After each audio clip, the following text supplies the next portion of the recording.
May isang tanong ako para sa'yo.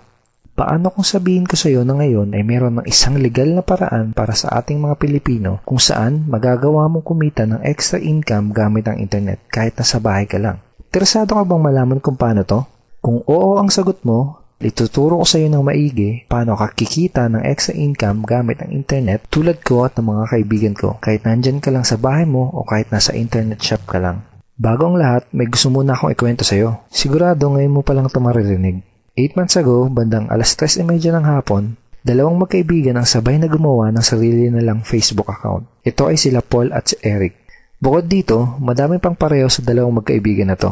Pareho sila ng eskwelahang pinanggalingan, pareho sila ng kurso natapos, pareho silang pamilyado na. Pareho silang empleyado na nagtatrabaho ng walang oras araw-araw, parehong nakikipagsiksikan sa MRT pagpapasok ng trabaho, parehong sumasahod kada kinsenas katapusan, parehong nagbabayad ng mga utang pagkasahod, at pareho din silang gustong makaahon sa hirap ng buhay.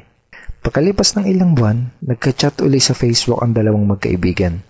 Si Paul ganun pa din. Araw-araw pa din siyang stress sa pagtatrabaho ng walang oras araw-araw. Madalas pa siyang mag-overtime kaya wala na siyang oras sa pamilya niya. Balak niya na ding mag-abroad dahil kulang na kulang ang kinikita niya para sa kanyang pamilya.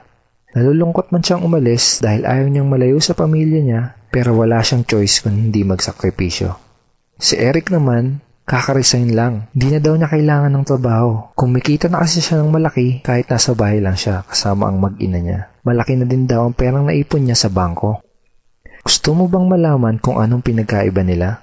Si Paul gumagastos at nag-aaksaya lang ng oras sa tuwing mag-i-internet.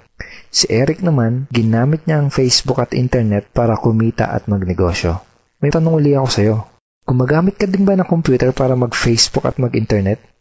Kung gusto mo din malaman kung paano mapagkakakitaan ng oras na ginugugol mo sa pag-i-internet, ang kailangan mo lang gawin ay fill upan ang form na nasa ibaba.